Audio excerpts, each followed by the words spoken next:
Apocalipse, capítulo 13. Se alguém leva para cativeiro vai.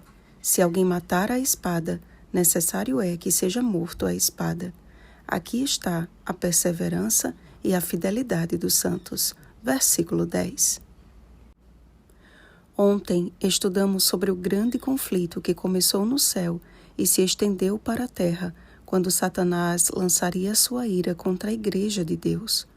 O capítulo 13 apresenta os dois poderes que, aliados ao dragão, irão se unir com o objetivo de dizimar o povo de Deus da terra. Besta ou animal, em profecia, significa reino ou poder. Daniel capítulo 7, versículo 17. Portanto, a besta que emerge do mar e a besta que emerge da terra são dois poderes diferentes, mas que unidos se tornarão potencialmente perigosos, principalmente no desfecho da história deste mundo. Existe uma associação inconfundível entre este capítulo e Daniel capítulo 7. Ambos apresentam uma sequência de animais e destacam a figura de uma besta ou animal terrível e espantoso. Daniel capítulo 7, versículo 7. Esses animais, na sequência da profecia de Daniel, bem como na estátua do sonho do rei Nabucodonosor, representam respectivamente Babilônia, Pérsia, Grécia e Roma. Mas de todos estes impérios, o último, descrito como um animal medonho, deixaria registrado na história um reinado de medo e descaso para com a palavra de Deus. João, por sua vez, viu uma besta que saiu do mar, ou seja, uma besta que surgiria de povos, multidões, nações e línguas. Apocalipse capítulo 17, versículo 15. Observem que João apresentou um regresso histórico, uma ordem contrária dos animais citados por Daniel, corroborando com o fiel cumprimento da profecia referente aos reinos que já haviam passado. Fim do período da supremacia política dos impérios, Roma passou a reger as nações através do poder político e religioso do Papa. Considerado líder supremo, o pontífice tornou-se a figura mais importante do globo e sua palavra passou a ter vigor em todas as esferas da sociedade. Existem diversas semelhanças entre o chifre pequeno da profecia de Daniel e a besta que emerge do mar. Ambos, portanto, representam o mesmo poder, Roma papal. Vimos que este tempo de apogeu durou 42 meses, 1260 anos, tendo seu fim em 1798 com a prisão do Papa Pio VI. A profecia apresenta, porém, um período no futuro em que este poder recobraria suas forças, quando diz: essa ferida mortal foi curada, e toda a terra se maravilhou, seguindo a besta. Ou seja, Roma papal reassumirá o controle do poder civil e religioso e revelará ao mundo um discurso que atrairá multidões, aqueles cujos nomes não foram escritos no livro da vida do Cordeiro, que foi morto desde a fundação do mundo. Será que o cenário mundial atual já não revela indícios suficientes de que esta profecia já está se cumprindo? A besta que surge da terra, ao contrário de mar, representa um poder que surge de um lugar deserto ou pouco povoado. Fugindo da perseguição, muitos cristãos desbravaram os mares à procura de viver com liberdade a sua crença. Foi assim que surgiu a nação dos Estados Unidos da América, com seus ideais protestantes de liberdade civil e religiosa. Como os dois chifres não possuem coroas ou diademas, como na descrição da besta anterior, eles não se referem a reinos, mas podem se referir a esses dois ideais de liberdade, já que parece um cordeiro, isto é, aparenta ser uma nação cristã, mas que no fim revelará a sua verdadeira face como dragão.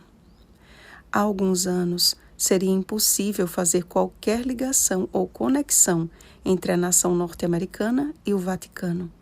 Hoje, vemos que as relações estão cada vez mais estreitas e que as portas estão sendo abertas para um diálogo cada vez mais amistoso e uma associação cada vez mais íntima. A besta que sobe do mar representa as duas fases de Roma, pagã e papal, partindo do princípio de que ela emerge do meio de povos e nações. As 7 cabeças representam os seguintes reinos: Egito, Assíria, Babilônia, Medo-Pérsia, Grécia, Roma pagã e Roma papal. Os povos que representam os piores inimigos do povo de Deus ao longo da história. A profecia indica que Roma adquiriu características peculiares de alguns desses povos. Da Grécia, leopardo, a semelhança no sistema religioso de culto a imagens e invocação de santos. Da Medo-Pérsia, urso, a instituição do domingo como dia de guarda, pois os persas dedicavam o primeiro dia da semana como um dia de culto ao Deus Sol. E da Babilônia, leão, Roma copiou a soberba, o orgulho e o descaso para com a lei de Deus. Isaías capítulo 13, versículo 11, Isaías capítulo 14, versículos 10 ao 14. O início da cura da ferida mortal se deu no ano de 1929, quando Benito Mussolini assinou uma concordata concedendo ao papado 44 hectares de terra, que mais tarde se tornaria o menor país do mundo, o Estado do Vaticano. A partir daí, os pontífices voltaram a ter um prestígio que só vem crescendo, e a nação norte-americana, aclamada como grande potência mundial, mostrando que caminha para dar as mãos à primeira besta. Logo, nos será tolhida a liberdade de crença, a liberdade econômica e até o direito fundamental de ir e vir, além do inevitável decreto de morte a todos os que se recusarem a adorar a besta e a imagem da besta. Uma marca será imposta a todos sobre a mão direita ou sobre a fronte. Uma contrafação ao que o Senhor determinou para o seu povo, Deuteronômio capítulo 6, versículo 8, que é a perseverança e a fidelidade dos santos. Como está escrito: aqui está a perseverança dos santos, os que guardam os mandamentos de Deus e a fé em Jesus. Apocalipse capítulo 14, versículo 12. Será, portanto, uma questão de decisão voluntária em obedecer os mandamentos de Deus ou mandamentos de homens. A necessidade atual é de cristãos que reconheçam a sua incapacidade de enfrentar a grande prova final e, como Jacó, agarrem-se firmemente à destra da onipotência até que do alto sejam revestidos de poder. A compreensão dos símbolos de Apocalipse, porém, não pode ser maior do que o desejo por conhecer aquele a quem este livro revela, Jesus Cristo. Pois a vida eterna é esta, que te conheçam a ti, o único Deus verdadeiro, e a Jesus Cristo a quem enviaste. João capítulo 17, versículo 3. A grande controvérsia final é uma guerra entre verdadeiros adoradores e falsos adoradores, e o número da besta é a representação de uma falsa adoração. Enquanto o número 7 significa perfeição e aponta para o Criador, o número 6 é considerado o número de homem e na antiga Babilônia era usado para definir a hierarquia das divindades pagãs. Número 6 como sendo Deus menor, número 60, Deus maior, e o 600 representando todos os deuses. Portanto, o número da besta não aponta simplesmente para um indivíduo, mas para um sistema de falsa adoração. A questão é: de que lado estamos hoje?